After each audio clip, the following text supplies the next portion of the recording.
جب ہم Thai land سے واپس آ رہے تھے کراچی کے لیے، تو باقی ساتھیوں کے ساتھ تو عموماً مسلمان بیٹھے ہوئے تھے، لیکن ہمارے ایک مولانا ہیں بڑے فکر مند ساتھی ہیں، مولانا محمد اسماعیل صاحب کوئٹہ کی، ان کے ساتھ اتفاق سے چائنیز بیٹھا ہوا تھا۔ بس انہوں نے گوگل آن کیا، 3 گھنٹے کی محنت اس کے ساتھ لگے ہوئے ہیں، اللہ ایسا ہے، اللہ کا یہ تعارف ہے، محمد صلی اللہ علیہ وسلم کا یہ تعارف ہے، مسلمان اس کو کہتے ہیں۔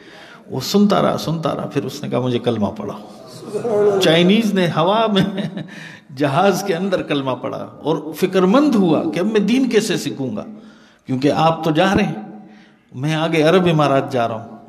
تو انہوں نے کہا کوئی بات نہیں، ہم آپ کو کسی عرب سے جوڑتے ہیں۔ کراچی ایئرپورٹ پہ ایک عربی کو ہمارے ساتھیوں نے کہا کہ بھئی یہ نیا مسلمان ہوا ہے۔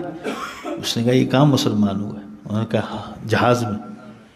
کہتا ہے اللہ کے بندو یہ کیسے کر دیا؟ ہم نے کہا اس کو چھوڑو کیسے کیا ہے، لیکن مسلمان ہو گیا، اس کو آپ نے اگلے سفر میں ساتھ رکھو اور دبئی میں اس کو تعلیم دو، تھوڑی بہت نماز، غسل کے واجبات، فرائض سمجھاؤ، نماز کا طریقہ بتاؤ، اللہ کے کچھ نام یاد کراؤ۔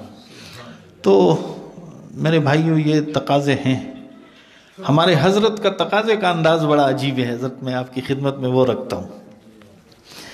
جیسے تبلیغی ساتھی جب بیان ختم ہو جاتا ہے نا تو وہ کھڑے ہو جاتے ہیں کہ ہاں بھائی چلے والے 4 مہینے والے۔ حضرت کا یہ ہوتا ہے کہ بھائی تقاضا یہ ہے کہ آپ میں سے جس کے غیر مسلم واقف ہیں ان کے بارے میں سوچیں۔ تو سب سے پوچھا سوچ لیا؟ انہوں نے کہا ہاں ہے، جی ہے، ایک سب نے سوچ لیا۔ اچھا فرمایا جب تم اس پر محنت کرو گے، اسے کلمہ پڑھاؤ گے تو پھر اس کو نام بھی تو دینا پڑے گا، تو نام بھی سوچ لو اس کا بھی سے۔ تو ہر آدمی نے کہا جی نام بھی سوچ لیا۔ فرمایا جب نام سوچ لیا ہے تو دین سیکھنے کے لیے اس کو پھر جماعت میں نکالنا ہوگا، تو اس کے لیے بھی تیار ہو؟ اس نے کہا جی۔ کہنے لگے وہ اکیلا الجھن کا شکار ہوگا تو اس کے ساتھ آپ کو بھی وقت لگانا ہو؟ اس نے کہا جی تیار ہے۔ پھر کہا اچھا جب وہ وقت لگا کر واپس آئے گا تو پھر اس کے ساتھ مواخات کرنے ہوں گے، اس کا بھائی چارہ، کیونکہ خاندان والے تو اس کو چھوڑ دیں گے، تو اس کو آپ نے حقیقی اپنے بھائیوں کی طرح رکھنا ہے۔ جی تیار ہے۔ آپ یقین کریں پہلے دن یہ تقاضا ملائیشیا میں چلا، دوسرے دن جتنے ملائیشین دوستوں نے نیتیں کر رکھی تھی، ہر ایک 24 گھنٹے کے اندر ایک ساتھی کو لائے، حضرت یہ وہ جس کے بارے میں سوچا تھا یہ کلمہ پڑھنا چاہتا۔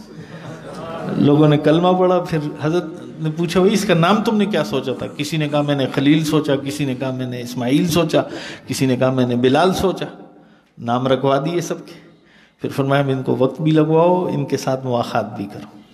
تو یہ پورا ایک ورک ہے اور یہ ایک ذمہ داری ہے، تو اس میں انشاءاللہ اپنے آپ کو جوڑیں۔